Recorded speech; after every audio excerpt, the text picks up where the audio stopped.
اعوذ باللہ من الشیطان الرجیم بسم اللہ الرحمن الرحیم۔ کتاب مغنی الادیب درس پنجم۔ فصل کتخرج الحمزۃ عن الاستفہام الحقیقی فتستعمل فی ثمانیۃ معان۔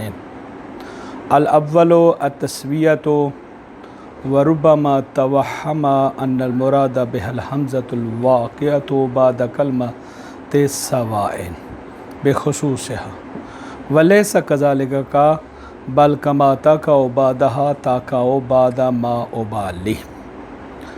بحث ہماری حمزہ کے بارے میں چل رہی تھی۔ بطور خلاصہ ساری بحث کا میں چند لمحات میں بیان کر دیتا ہوں کہ حمزہ مفردہ کے بارے میں ذکر ہوا کہ اس کی دو قسمیں ہیں، حمزہ استفہام اور حمزہ ندائیہ۔ حمزہ استفہام کے بارے میں بیان ہوا کہ یہ حمزہ استفہام جو ہے اصل باب ہے، اور اس اصل باب ہونے کے لیے اس کے لیے چند احکام مخصوص تھے جو ذکر ہوئے کہ پہلا حکم اس کا جو خاص وہ ذکر ہوا وہ یہ تھا کہ اس حمزہ کو حذف کرنا جائز ہے، چاہے اس کے بعد ام ہو یا ام نہ ہو۔ دوسرا اس کا مخصوص حکم یہ ہے کہ یہ طلب تصور اور طلب تصدیق دونوں کے لیے آتا ہے، جبکہ حال صرف طلب تصدیق کے لیے اور باقی طلب تصور کے لیے آتا ہے۔ تیسرا اس کا مخصوص حکم یہ ہے کہ یہ اس بات پر بھی داخل ہوتا ہے، نفی پر بھی داخل ہوتا ہے۔ چوتھا اور آخری مخصوص حکم یہ بیان ہوا کہ یہ تام الصدارت ہے، کہ اس کو کاملاً صدارت حاصل ہے۔ آج یہ بیان کرتے ہیں کہ حمزہ استفہام کا معنی حقیقی وہی ہے طلب فہم۔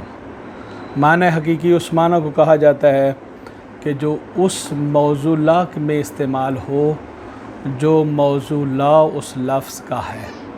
لفظ کا معنی حقیقی کہ لفظ اپنے ما وضع لا میں استعمال ہو، یہ اس کا استعمال حقیقی ہے۔ اور اگر لفظ ما وضع لا کے غیر میں استعمال ہو تو وہ اس کا معنی مجازی ہے۔ آج اس فصل میں یہ بیان کر رہے ہیں کہ بعض اوقات کلمہ حمزہ استفہامیہ یہ حمزہ استفہامیہ اپنا معنی حقیقی کو چھوڑ کر معنی مجازی میں بھی استعمال ہوتا ہے۔ اور وہ معنی مجازی کون کون سے ہیں؟ صرف فرماتے ہیں کہ سب سے پہلے وہ ہم آپ کی خدمت میں ذکر کرتے ہیں کہ وہ معنی مجازیہ ٹوٹل 8 ہیں جن میں حمزہ استفہام استعمال ہوتا ہے۔ ان میں سے پہلا ہے کہ بعض اوقات حمزہ تسویہ کے لیے آتا ہے۔ حمزہ تسویہ کے لیے آتا ہے، کیا معنی؟ یعنی یہ بیان کرتا ہے کہ حمزہ کے بعد اور ام کے بعد جو دو چیزیں استعمال ہوئی ہیں، جو دو چیزیں ذکر ہوئی ہیں، وہ متکلم کے نزدیک ان دونوں کے درمیان تساوی کی نسبت ہے۔ یعنی وہ دونوں جو ہے متکلم کے نزدیک برابر ہیں، ان کے نزدیک تساوی کی نسبت ہے۔ جیسے مثال دے رہے کہ سواء علیہم استغفرت لہم ام لم تستغفر لہم، یعنی استغفار اور عدم استغفار دونوں متکلم کے نزدیک مساوی ہیں۔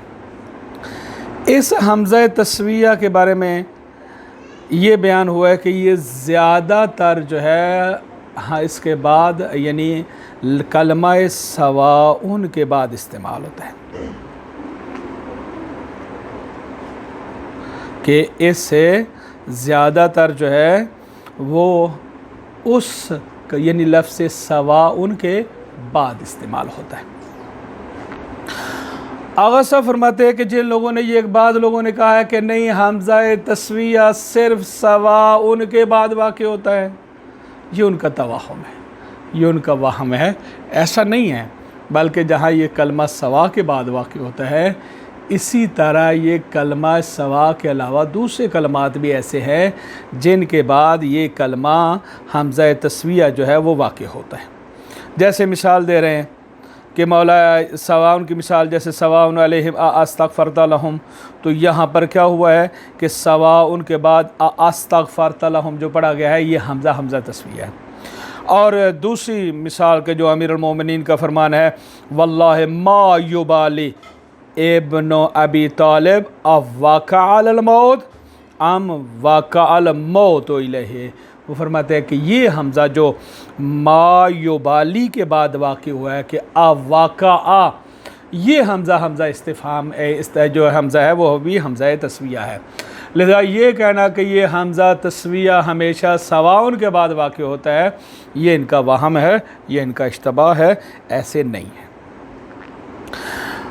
آغا فرماتے ہیں کہ اس حمزہ تسویہ کا ضابطہ کیا ہے؟ کہتے ہیں ضابطہ اس میں یہ ہے کہ اس کی جگہ پر اس کے بعد جو دو جملے واقع ہوتے ہیں ان کی جگہ پر ان کے بعد واقع ہونے والے فعل کے مصدر کو نکال کے رکھنا جائز ہے، یعنی حمزہ تسویہ کے بعد جو دو جملے واقع ہوتے ہیں ان دو جملوں کی جگہ پر اس فعل کے مصدر کو رکھنا جائز ہے اور ام کو اور حمزہ دونوں کو حذف کر کے ان کے درمیان واو عاطفہ کو رکھ دیا جائے تو معنی میں خلل نہیں واقع ہوتا۔ جیسے مثال میں استغفرت لہم ام لم تستغفر لہم، تو یہاں استغفرت اس کو حذف کر کے اس کی جگہ پر لفظ استغفار رکھ دے، لم تستغفر کی جگہ پر بھی حذف کر کے اس کی جگہ پر بھی استغفار رکھ دے، اور ام اور حمزہ کو حذف کر دے تو معنی میں خلل واقع نہیں ہوگا، یعنی یوں کہا جائے سواء علیہم استغفارک و عدم استغفارک، تو یہ جو ہے معنی پھر بھی وہی بنتا ہے۔ اس کے بعد فرماتے ہیں کہ یہ حمزہ تسویہ جو ہے زیادہ تر عرض کر دیا کہ یہ سواؤن کے بعد واقع ہوتا ہے، اور اس کی وجہ یہی بھی ہے کہ چونکہ سواؤن میں تسویہ کا معنی پایا جاتا ہے۔ دوسرا معنی کہ جس کی طرف یہ حمزہ استعمال ہوتا ہے، دوسرا معنی مجازی، یہ انکار ابطالی کے لیے آتا ہے۔ انکار ابطالی یعنی یہ بیان کرتا ہے، توجہ رکھیں، یہ بیان کرتا ہے کہ یہ میرے بعد جو بات ذکر ہوئی ہے یہ خارج میں رونما نہیں ہوئی، یہ خارج میں واقع نہیں ہوئی، اور جو اس کا دعویٰ کر رہا ہے وہ جھوٹا ہے۔ حمزہ یہ دوسرا معنی اس کا حمزہ استفہام کا مجازی معنی کہ یہ حمزہ انکار ابطالی کے لیے آتا ہے۔ انکار ابطالی یعنی یہ بیان کرتا ہے کہ میرے بعد والا جملہ واقع نہیں ہوا، خارج میں اس کا وقوع نہیں ہوا، اور جو دعویٰ کرے گا وہ جھوٹا ہے۔ جیسے ایک مثال میں دیا جائے اَوَ أَصْفَاكُمْ رَبُّكُمْ بِالْبَنِينَ، کہ کیا تمہارے رب نے تمہارے لیے بیٹوں کو چن لیا ہے اور اپنے لیے بیٹیوں کو؟ تو یہ حمزہ بیان کر رہا ہے کہ ایسا خارج میں چناؤ نہیں ہوا، اور جو یہ یہودی دعویٰ کر رہے ہیں کہ اللہ نے ہمیں بیٹوں کے لیے خاص کر دیا ہے، ان کا یہ دعویٰ جھوٹا ہے۔ یہ جناب زہرا سلام اللہ علیہ کا فدق کے معاملے میں احتجاج کرتے ہوئے یہ کہنا آفی کتاب اللہ انت وارث آباک ولا ارث ابی، کہ کیا تو کتاب خدا کے روح وارث بنے اور میں وارث نہ ہوں؟ تو یہ حمزہ انکار ابطالی کر رہا ہے کہ نہیں، ایسا نہیں ہے کہ تو وارث ہو اور میں وارث نہ بنوں، اور یہ جو تو دعویٰ کر رہا ہے یہ دعویٰ کرنے والا جھوٹا ہے۔ تو یہ حمزہ بیان کرتا ہے۔ اس حمزہ کی ذات کے اندر معنی نفی پائی جاتی ہے، یہ حمزہ جو ہے معنی نفی کا معنی دیتا ہے۔ اسی وجہ سے اگر اس حمزہ کے بعد کلام غیر موجب آ جائے، منفی آ جائے، تو وہ مثبت ہو جاتی ہے، کیونکہ نفی جمع نفی برابر مثبت ہو جاتا ہے۔ اس وجہ سے جیسے مثال یہ دے الیس اللہ بکاف عبدہ، تو یہاں الیس اللہ حمزہ کے بعد، حمزہ انکار ابطالی کے بعد لیسا نفی آئی ہے، تو اب یہاں پر معنی یہ نہیں ہوگا کہ اللہ اپنے بندوں کے لیے کافی نہیں، بلکہ معنی یہ ہے کہ اللہ اپنے بندوں کے لیے کافی ہے۔ اسی وجہ سے فرماتے ہیں کہ اب کہ اللہ اپنے بندوں کے لیے کافی ہے، کیوں بھائی؟ اس لیے کہ پہلے حمزہ میں نفی تھی اور لیسا میں بھی نفی آئی، تو نفی نفی مل کر اس بات ہو گیا۔ تیسرا معنی کہ جو اس کا معنی مجازی ہے انکار توبیخی ہے۔ انکار توبیخی کیا ہوتا ہے؟ انکار توبیخی یہ بیان کرتا ہے، توجہ رکھیں، دو چیزوں کو بیان کرتا ہے۔ جس طرح پہلے والے نے دو چیزیں بیان کی کہ میرے بعد والا جملہ واقع نہیں ہوا، دعویٰ کرنے والا جھوٹا ہے، اب یہ بیان کرتا ہے کہ میرے بعد والا جملہ واقع ہو گیا ہے، میرے بعد واقع والا جملہ جو ہے وہ واقع ہو گیا ہے خارج میں، اور اس کا فاعل جو ہے وہ معلوم ہے، وہ ملامت شدہ ہے، اس کی مذمت ہونی چاہیے، وہ قابل مذمت ہے، اس کی سرزنش ہونی چاہیے تھی، اس کو ایسا کام نہیں کرنا چاہیے تھا، یہ بیان کرتا ہے۔ جیسے مثال کے طور پر یہ ہے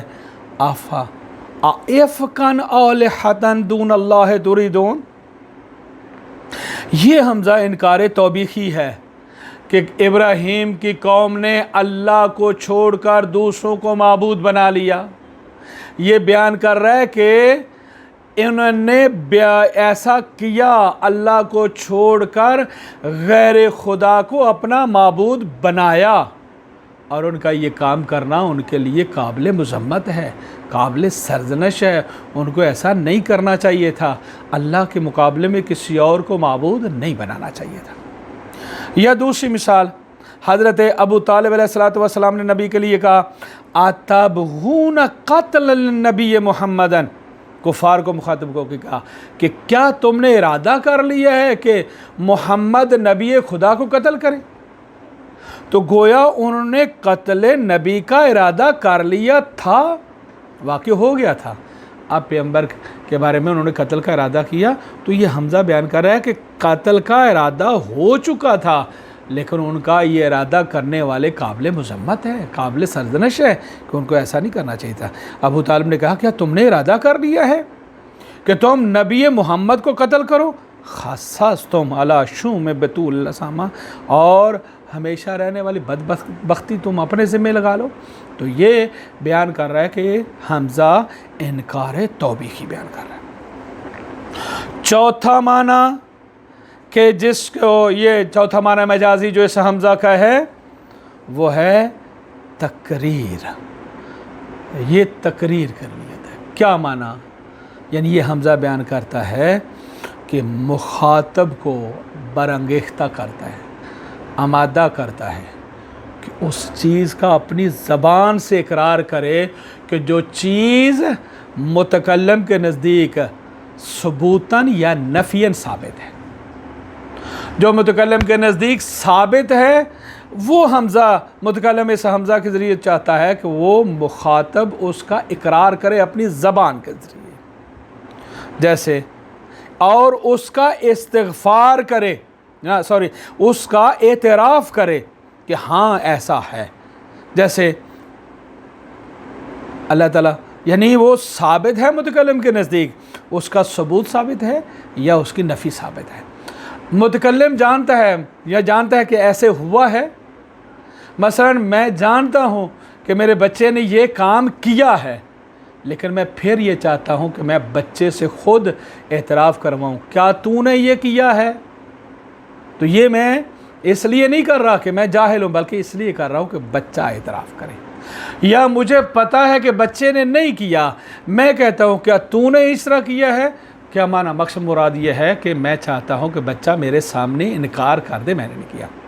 جیسے قرآن کی آیت ہے، اللہ تعالیٰ قیامت کے دن حضرت عیسیٰ سے کہے گا اَأَنْتَ قُلْتَ لِلنَّاسِ اتَّخَذُونِي وَأُمِّي إِلَٰهَيْنِ، اے عیسیٰ کیا تو نے لوگوں سے کہا تھا کہ مجھے اور میری ماں کو دو معبود بنا لو؟ حالانکہ اللہ بھی جانتا ہے کہ حضرت عیسیٰ نے نہیں کہا، حضرت عیسیٰ بھی جانتے ہیں کہ میں نے نہیں کہا، پھر کیوں اللہ کہہ رہا ہے؟ اللہ کو یقین ہے، اللہ کو پتہ ہے، اللہ کو علم ہے کہ عیسیٰ نے نہیں کہا، لیکن اس کے باوجود اللہ آپ کو سوال کرے گا کہ کیا تو نے کہا ہے؟ تاکہ اللہ ان یہودیوں اور عیسائیوں نصارہ کے سامنے حضرت عیسیٰ کی زبان سے اقرار کروائے کہ نہیں میرے اللہ میں نے ایسا نہیں کیا۔ یہی وجہ کہ حضرت عیسیٰ جواب دیں گے کہ میرے اللہ اگر میں نے کہا ہوتا تو جانتا ہوتا۔ یہ صرف اور صرف حضرت عیسیٰ سے اقرار کروانا مقصود تھا ہے، اور اس کے علاوہ اور کوئی نہیں، جبکہ اللہ جانتا ہے کہ اس نے حضرت عیسیٰ نے نہیں کیا۔ اب فرماتے یہ ہیں کہ اس حمزہ تقریر میں واجب اور ضروری ہے کہ جس کا آپ اقرار کروانا چاہتے ہیں اس چیز کو اس حمزہ کے بعد ذکر کیا جائے۔ اگر آپ فعل کا اقرار کروانا چاہتے ہیں تو فعل کو حمزہ کے بعد ذکر کیا جائے، جیسے یوں کہا جائے اضربت زیدن، ہمیں یہ پتہ ہے کہ زید کو مار پڑی ہے، لیکن میں یہ چاہتا ہوں کہ اس فعل ضرب کا اعتراف کیا جائے، تو میں کہتا ہوں اضربت زیدن، کیا تو نے زید کو مانا ہے؟ اور اگر میں چاہتا ہوں کہ نہیں فاعل کا اقرار کیا جائے انت ضربت زیدن، تو پھر فاعل کو حمزہ کے بعد ذکر کیا جائے گا۔ اور اگر مفعول کا اعتراف کروانا چاہتا ہوں تو پھر میں مفعول کو بعد میں ذکر کروں۔ ہو بہو ایسے ہی حمزہ استفہام حقیقی میں اگر استعمال ہو تو وہاں پر بھی یہی ہے کہ جو مستفہم ان ہے اس کو آپ حمزہ کے بعد ذکر کریں۔ اگر آپ استفہام سوال کے بارے میں کرنا چاہتے ہیں، یعنی جو سوال ہے وہ کرنا چاہتے ہیں فاعل کے بارے میں، تو فاعل کو ذکر کریں۔ فعل کو ذکر کرنا چاہتے ہیں تو فعل کو ذکر کریں۔ مفعول کے بارے میں ذکر کرنا چاہتے ہیں تو مفعول کو ذکر کریں۔ جس چیز کا آپ سوال کرنا چاہتے ہیں اسی چیز کو حمزہ کے بعد ذکر کیا جائے گا۔ تو یہ بات دونوں میں مشترک ہو گئی، تقریر میں بھی حمزہ کے بعد اس چیز کو ذکر کیا جائے گا جس کا آپ نے اعتراف کروانا ہے، چاہے وہ فعل کا ہو، چاہے فاعل کا ہو، چاہے مفعول کا۔ اسی طرح استفہام میں بھی جس چیز کے بارے میں آپ استفہام کرنا چاہتے ہیں، فعل کے بارے میں، فاعل کے بارے میں، مفعول کے بارے میں، اسی چیز کے بارے کو بعد میں ذکر کیا جائے گا۔ اسی وجہ سے علماء فرماتے ہیں کہ یہ جو اللہ تعالیٰ کا فرمان ہے کہ جو حضرت ابراہیم کے بارے میں ان کفار نے کہا تھا اَأَنْتَ فَعَلْتَ هَذَا بِآلِهَتِنَا، کیا اے ابراہیم کیا تو نے یہ کام ہمارے بتوں کے ساتھ کیا؟ کہتے اس میں دونوں احتمال ہیں۔ یہ بھی احتمال ہے کہ اَأَنْتَ میں جو ہے حمزہ استفہام کے لیے، استفہام حقیقی کے لیے ہو۔ وہ کفار نہیں جانتے تھے کہ یہ کس نے کام کیا ہے، جس نے کون ہے وہ بندہ جس نے ہمارے بتوں کو توڑ دیا ہے، انہیں نہیں پتہ تھا، اور وہ حضرت ابراہیم سے سوال کر رہے ہیں کیا تو نے کیا ہے؟ اگر یہ ہو تو پھر استفہام حقیقی ہو جائے گا۔ اور اگر وہ جانتے ہیں کہ یہ کارروائی حضرت ابراہیم کی ہے اور پھر وہ جب پوچھ رہے ہیں تو گویا اس کا مقصد ہے کہ وہ تقریر کروانا چاہتے ہیں، حضرت ابراہیم کی زبان سے اس کا اعتراف کروانا چاہتے ہیں۔ اس لیے فرماتے ہیں کہ دونوں کا احتمال موجود ہے کہ یہ استفہام حقیقی ہو یا استفہام مجازی ہو۔ پانچواں معنی کہ جو استفہام کا ہے، یعنی جو حمزہ استفہام کا معنی مجازی ہے، وہ تحکم ہے۔ تحکم کیا معنی؟ یعنی مذاق کرنا، کسی کا مذاق اڑانا۔ جیسے اللہ تعالیٰ کا یہ فرمان ہے کہ حضرت شعیب کو لوگوں نے کہا تھا الصلاۃ تأمرک ان تترک ما یعبد آباؤنا، کیا تیری نمازیں یہ حکم دیتی ہیں کہ تو ہمیں حکم دے، یعنی تو ہمیں کہہ رہا ہے کہ ہم ان چیزوں کو چھوڑ دیں جن کی عبادت ہمارے باپ دادا کرتے آئے۔ حالانکہ وہ بھی جانتے تھے کہ نمازیں کے حکم نہیں دیتی، لیکن وہ مذاق اڑا رہے تھے۔ جس طرح آج کے دور میں یہ اے لگتا ہے دیا برہیزیاں گاریاں جو ہے نا، یہ اس کو نہیں جینے دیتی، حالانکہ اس کے ساتھ تعلق نہیں ہے، یہ صرف اور صرف مذاق کر رہے ہیں۔ اسی طرح معنی نفی میں بھی ہے، وہ جانتے تھے کہ نمازیں نہیں حکم دیتی، لیکن اس کے باوجود انہوں نے کہا تو یہ صرف اس لیے کہ وہ حضرت ابراہیم، حضرت شعیب کا مذاق اڑانا چاہتے تھے۔ اسی طرح چھٹا معنی اس کا امر ہے کہ یہ حمزہ امر کے لیے بھی آتا ہے، جیسے قُلِ الَّذِينَ أُوتُوا الْكِتَابَ وَلُمْ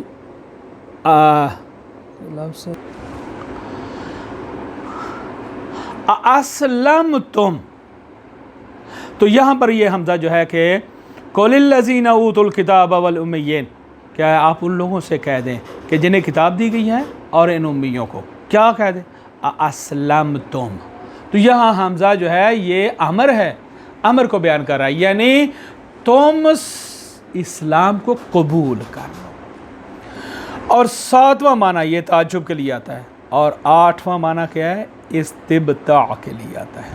اس کے لیے آتا ہے استبتاع۔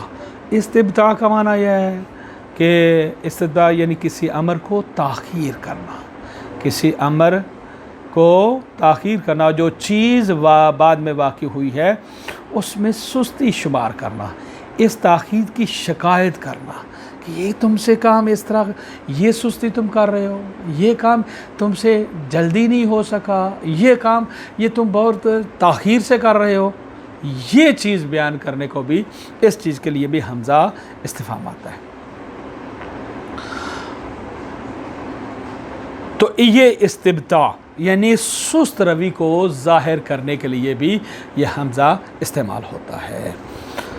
دیکھیں بسم اللہ الرحمن الرحیم، فصل کا تخرج الحمزۃ عن الاستفہام الحقیقی، بعض اوقات حمزہ استفہام حقیقی سے نکل جاتا ہے۔ تخرج الحمزۃ یا خارج کا کر دیا جاتا ہے حمزہ کو، مجہول پڑھ لیں، کا تخرج الحمزۃ، بعض اوقات حمزے کو نکالا جاتا ہے عن الاستفہام حقیقی، استفہام حقیقی سے، اور اس کو استعمال کیا جاتا ہے فی الثمانیۃ معان، 8 معنی میں۔ سب سے بہتر یہی ہے کہ آپ اس کو فعل مجہول پڑھیں۔ الاول پہلا التسویۃ، وربما توہم، بعض اوقات یہ وہم کیا گیا ہے کہ ان المراد بہا الحمزۃ الواقعۃ بعد کلمۃ السوا، کہ اس حمزہ تسویہ سے مراد وہ حمزہ ہے جو واقع ہوا ہے کلمہ سوا کے بعد، بخصوص خاص طور پر۔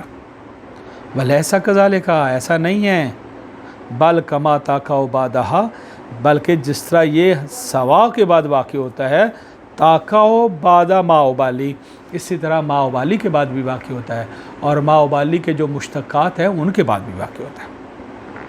وضابطہ، اور اس حمزہ میں ضابطہ کیا ہے؟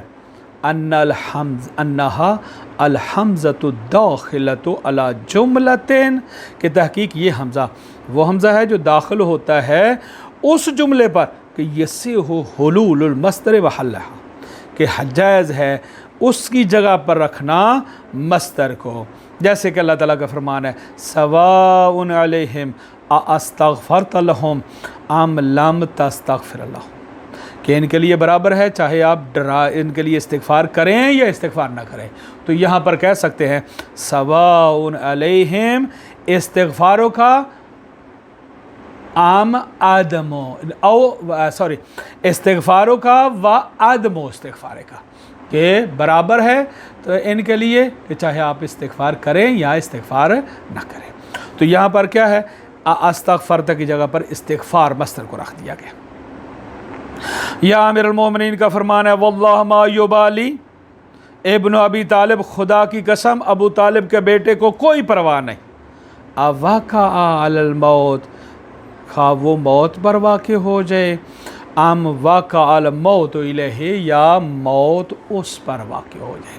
تو یہاں پر فرماتے ہیں کہ یہ جو واقعہ میں حمزہ ہے، یہ حمزہ تسویہ ہے، اور اس کے بعد کلمہ سوا نہیں ہے، کلمہ سوا کے بعد نہیں آیا بلکہ ما یبالی کے بعد آیا۔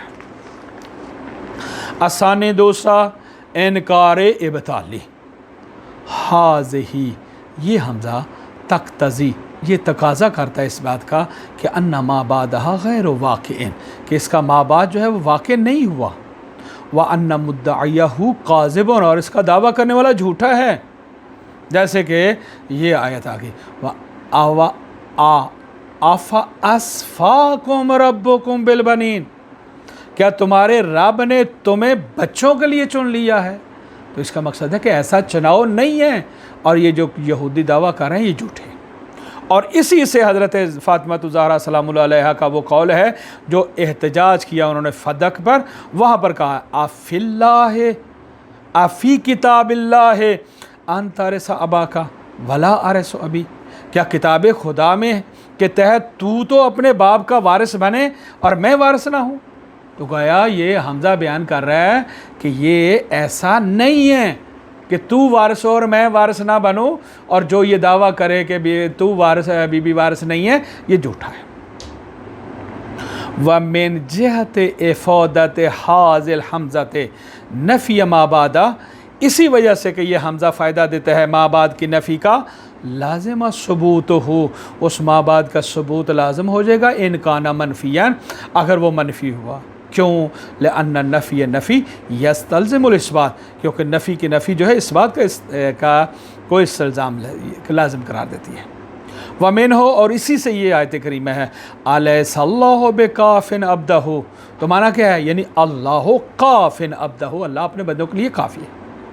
الثالث و انکار توبیخی فلیقتضی، اور یہ حمزہ تقاضا کرتا ہے کہ ان ما بعدہ واقع، کہ اس حمزہ کے بعد والا جملہ خارج میں واقع ہو گیا ہے، وَأَنَّ فَاعِلَهُ مَلُومٌ، اور اس کا فاعل جو ہے قابل ملامت ہے، قابل مذمت ہے۔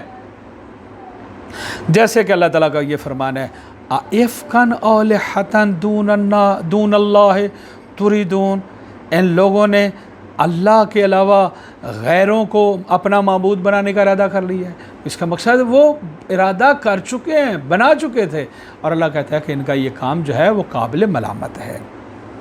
یا ابو طالب کا قول ہے اتبغون قتلا للنبی محمد، کیا تم نے ارادہ کر لیا ہے محمد نبی کو قتل کرنے کا؟ یعنی اس کا مقصد ہے کہ حمزہ بیان کر رہا ہے کہ وہ ارادہ کر چکے تھے، اور ان کا یہ ارادہ کرنے والے جو تھے وہ قابل ملامت ہے۔ خصصتم علی شعوم میں چلا گیا بطول الاسام، کہ کیا تم چاہتے ہو کہ ہمیشہ رہنے والی بدبختی اپنے لیے خاص کر لو۔ الرابع التقریر، چوتھا معنی تقریر ہے، ومعنیٰ، اور اس کا معنی ہے حمل المخاطب الی الاقرار، کہ مخاطب کو آمادہ کرنا اقرار پر اور اعتراف پر، بِأَمْرٍ، اس امر کے اعتراف کے ساتھ، اس امر کے اقرار کے ساتھ آمادہ کرنا کہ قد استقر عندہ ثبوتہ او نفیہ، کہ جس کا ثبوت اس متکلم کے نزدیک مستقر ہے، ثابت ہے، یا اس کی نفی ثابت ہے۔ جیسے اللہ تعالیٰ فرماتا ہے اَأَنْتَ قُلْتَ لِلنَّاسِ اتَّخَذُونِي وَأُمِّي إِلَٰهَيْنِ، اے عیسیٰ کیا تو نے لوگوں سے کہا تھا کہ مجھے اور میری ماں کو دو خدا بنا لو؟ حالانکہ اللہ جانتا ہے کہ عیسیٰ نے نہیں کہا، لیکن اللہ اقرار کروانا چاہتا ہے۔ وَيَجِبُ أَنْ يَلِيَهَا الشَّيْءُ، واجب ہے کہ اس حمزہ تقریر کا ولی بنے وہ چیز الَّذِي تُقَرِّرُهُ بِهِ، کہ جس کے ذریعے اس کا تکرار کروایا جا رہا ہے، یعنی جس کا آپ اس حمزے کے ذریعے اقرار کروانا چاہتے ہیں اس کو ولی بنائیں۔ تقول فی تقریر فعل، پس تو فعل کی تقریر میں کہے گا اضربت زیدن، اور فاعل کی تقریر میں کہے گا انت ضربت زیدن، کیا تو نے، اور مفعول کی تقریر میں کہے گا ازیدن ضربت، کما یجب ذالک فی المستفہم ان، جیسے کہ مستفہم ان کے بارے میں بھی یہی چیز ہے کہ جس کے بارے میں آپ نے سوال کرنا ہے اسی کو حمزہ استفہام حقیقی والے حمزہ کے بعد بھی اسی کو ذکر کیا جائے گا۔ وقولہ تعالیٰ، اور یہ اللہ تعالیٰ کا فرمان ہے اَأَنْتَ فَعَلْتَ هَذَا بِآلِهَتِنَا، کہ کیا تو نے یہ کام کیا ہے ہمارے خداؤں کے ساتھ، محتمل لِإِرَادَةِ الاستفہام الحقیقی، احتمال ہے کہ اس میں استفہام حقیقی کا ارادہ ہو۔ کیوں؟ بِأَنْ يَكُونُوا لَمْ يَعْلَمُوا أَنَّهُ فَاعِلٌ، کہ وہ نہیں جانتے تھے کہ یہ ابراہیم ہی اس کا فاعل ہے، وہ ابراہیم نے اس نے کیا ہے، تو اس بنا پر بھی استفہام حقیقی ہو جائے گا۔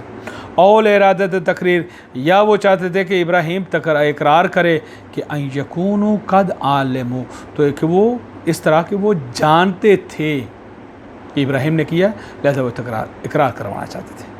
تو دونوں احتمال ہو سکتے ہیں۔ الخامس التحکم، مذاق کے لیے بھی ہوتا ہے، جیسے الصلاۃ کا تامروں کا ان نترو کا ما یعبد آباؤنا، کیا تیری نمازیں حکم دیتی ہیں کہ ہم چھوڑ دیں ان چیزوں کو جن کی عبادت ہمارے آباء و اجداد کر رہے ہیں؟ تو وہ بھی جانتے تھے کہ نمازیں حکم نہیں دیتی، لیکن صرف مذاق کر رہے تھے۔ چھٹا معنی امر ہے کہ یہ حکم دینے کے لیے آتا ہے، جیسے قُلِ الَّذِينَ أُوتُوا الْكِتَابَ وَالْأُمِّيِّينَ، اے میرے مصطفیٰ آپ کہہ دے ان صاحبان کتاب کو اور دوسرے ان امیین مکہ والوں کو، کیا اسلمتم، کیا معنی؟ یعنی اے اسلمو کہ تم سارے اسلام کو قبول کرو۔ السابع التعجب، تعجب کے لیے آتا ہے، جیسے الم تری الی ربک کیف مد الظل، تو یہاں پر جو حمزہ آیا ہے وہ حمزہ تعجب کے لیے، اے کیا تم نہیں دیکھتے کہ تمہارے اللہ نے کس طرح سائے کو کھینچ دیا ہے، تو یہاں حمزہ جو ہے تعجب کو بیان کرے۔ اور آٹھواں معنی کیا؟ استبداع، یعنی سستی کو بیان کرتا ہے کہ یہ کتنے سست ہیں، جیسے کہ اللہ تعالیٰ کا فرمان ہے الم یان للذین آمنوا ان تخشع قلوبہم لذکر اللہ، کہ یہ کتنے سست ہیں صاحبان ایمان، ان کے لیے ابھی وہ وقت نہیں آیا کہ اللہ کے ذکر سے ان کا دل جو ہے وہ ڈر جائے۔ تو گویا یہ یہاں حمزہ جو ہے یہ حمزہ استبداع کو بیان کر رہا ہے، سستی کو بیان کر رہا ہے۔ وصلی اللہ علی محمد وآلہ الطاہرین۔